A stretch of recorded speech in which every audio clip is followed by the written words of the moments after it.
الرحیم الحمد للہ رب العالمین الرحمن الرحیم مالک یوم الدین ایاک نعبد و ایاک نستعین اہدنا الصراط المستقیم۔ سب تعریفیں اللہ رب العزت والجلال کی جو جہان کے اور ساری کائنات کے خالق و مالک ہیں، رحیم ہیں، رحمان ہیں، یوم محشر یوم قیامت کے مالک ہیں۔ اے اللہ تیری ہی عبادت کرتے ہیں اور تجھ سے ہی مدد چاہتے ہیں۔ اللہم صلی وسلم علی عبدک و رسولک محمد، اما بعد۔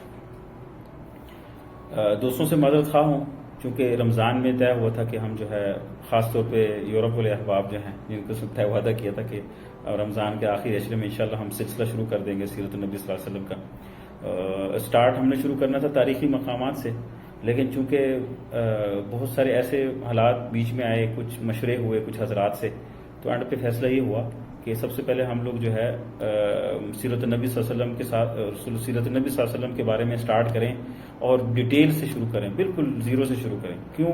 ارد گرد حضرات جو آتے ہیں، ایون کچھ پڑھے لکھے حضرات، کچھ دین کے نمائندہ حضرات بھی جب یہاں آتے ہیں تو وہ بھی سوائے جنگوں کے، سوائے غزوات کے علاوہ ان کو کچھ بھی نہیں پتہ ہوتا۔ تو وہ ہمیں بڑی حیرت ہوئی کہ اس طرح تو سیرت النبی صلی اللہ علیہ وسلم ایسے فیل کی جاتی ہے کہ پتہ نہیں صرف غزوات ہی رہی ہیں، جنگیں ہی رہی ہیں پوری زندگی۔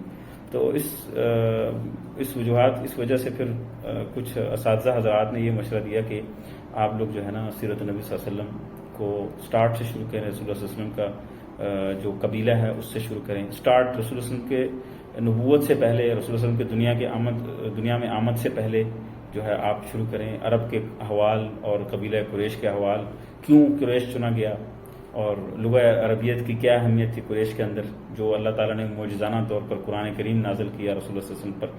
اللہ تعالیٰ چونکہ ہر نبی کو وہ معجزہ دیتے ہیں جس میں اس کی قوم ماہر ہوتی ہے، تو قرآن جو ہے ایک معجزہ آیا تھا، چونکہ عربی میں بہت ماہر تھے لوگ، شاعر تھے، بلیغ تھے، فصیح تھے، اس حوالے سے پھر یہ آگے اسٹیپ کافی سارے ہوں گے۔ رسول اللہ صلی اللہ علیہ وسلم کی آمد، ان کی رضاعت، ان کا والد صاحب کا فوت ہونا، اس کے بعد ان کی رضاعت، اس کے بعد ان کا بچپنا دیہات میں گزرنا بنی سعد میں، اس کے بعد پھر ان کا 5 سال کی عمر کے بعد 6 سال کے بعد کا جو مرحلہ، اس کے بعد حضرت ابو طالب کے ساتھ ان کا سفر ہونا اور اپنے دادا کے ساتھ جو وقت گزرنا، جو حالات و واقعات اس وقت ہوئے، یہ سارا انشاءاللہ تعالیٰ ڈیٹیل کے ساتھ ہوگا۔ تو یہ کلپ ہم نے صرف اس لیے آپ کو میسج دینے کے لیے کیا ہے کہ ہم انشاءاللہ تعالیٰ اب قریب اس سلسلے کو شروع کرنے لگے ہیں۔ صرف سیرت النبی نہیں ہوگی، ویکلی پروگرام ہوگا، کبھی واعظ و نصیحت، کبھی سیرت النبی، چونکہ سیرت النبی کے اندر ڈیٹیل سے ہم نے جانا ہے، لہٰذا اس کو ترتیب، نظم و ضبط کے ساتھ ہم نے اس کو پیش کرنا ہے۔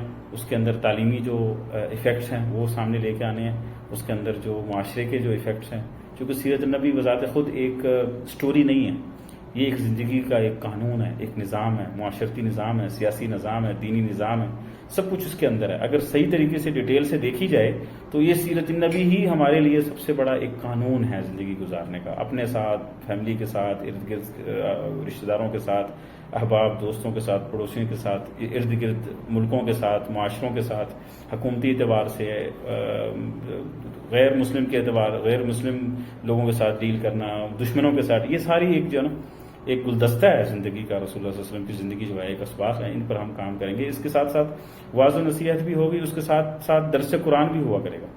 درس قرآن بھی ہفتے میں ایک کلپ ہوگا، سیرت النبی صلی اللہ علیہ وسلم کے بارے میں بھی ہوگا، واعظ و نصیحت بھی ہوگی، اور اس طرح مختلف چیزوں کا ہم کوشش کریں گے۔ ہسٹوریکل پلیسز جو ہیں اس پر بھی ہم اسپیشل کام کریں گے، خاص طور پہ جو حجاج کرام اور زوار مدینہ منورہ جو آتے ہیں اور معتمرین جو آتے ہیں، ان کو پتہ نہیں ہوتا بیچاروں کو کرنا کیا ہے اور جانا کہاں ہے۔ ہر بندہ اپنی ہی جو ہے نا گن گاتا پھر رہا ہوتا ہے یہاں پہ۔ وہ عربی میں کہاوت ہے کل یبکی علی لیلا، ہر مجنو اپنی ہی لیلا پہ رو رہا ہوتا ہے، وہ ہر کسی کے اپنے ہی جو ہے نا فتوے ہوتے ہیں، اپنے ہی طریقہ ہوتا ہے، ان بیچاروں کو پتہ نہیں ہوتا۔ تو اکثر و بیشتر جو لوگ آتے ہیں بیچارے وہ بغیر کچھ کیے واپس چلے جاتے ہیں، اتنا خرچہ کرتے ہیں اور اتنی غم و شوق سے آتے ہیں اور بغیر کسی اعمال کیے، بغیر کسی صحیح جگہ پہ زیارت کیے بیچارے چلے جاتے ہیں۔ تو اس کے حوالے سے ہم انشاءاللہ کریں گے۔ یہ کلپ صرف آپ کو بتانے کے لیے تھا کہ اب انشاءاللہ تعالی ہم سٹارٹ کرنے لگے ہیں۔ معذرت خواہ ہوں جو پچھلا وقت گزر گیا رمضان سے، سب کو نہیں بتایا تھا میں نے، صرف یورپ کے جو احباب ہیں جو مستقل اسباق لے رہے تھے عربی لینگویج کے، عربی بول چال کے، اس پہ بھی ہم آئیں گے بعد میں۔ عربی بول چال جو ہے، جو لوگ عربی نہیں بول سکتے ان کے بھی کورس ہویا کریں گے انشاءاللہ تعالی۔ اس کی ترتیب ہم کر رہے ہیں۔ عمرہ حج کے پروگرام کی بھی ترتیب چل رہی ہے الحمدللہ، مختلف جگہوں سے، پاکستان سے بھی، UK سے بھی، کینیڈا سے بھی، اور یورپ سے بھی، امریکہ سے بھی، امریکہ شکاگو سے، اور کینیڈا ادھر سے ٹورنٹو اور کیبک سے، مونٹریال سے. تو اس حوالے سے بھی بعد میں پھر انشاءاللہ تعالیٰ اگلے کلپس میں ہم انشاءاللہ آپ کو بتائیں گے کس طرح جو حضرات ہمارے ساتھ عمرہ بھی کرنا چاہتے ہیں یہاں پہ آ کے، کیونکہ یہاں پہ شارٹ کورس ہوا کریں گے عربی لینگویج کے، سیرت النبی کے، اور اس میں کافی فائدہ ہوگا انشاءاللہ. جزاکم اللہ خیر الجزا. معذرت خواہ ہوں پچھلے وقت گزرنے پر، اور آگے انشاءاللہ امید کرتا ہوں آپ لوگ انشاءاللہ ہمارے ساتھ رہیں گے، اور ہم انشاءاللہ تعالیٰ آپ کی دعاؤں سے کچھ پیش کر سکیں گے. اچھا انشاءاللہ. جزاکم اللہ خیر. السلام علیکم.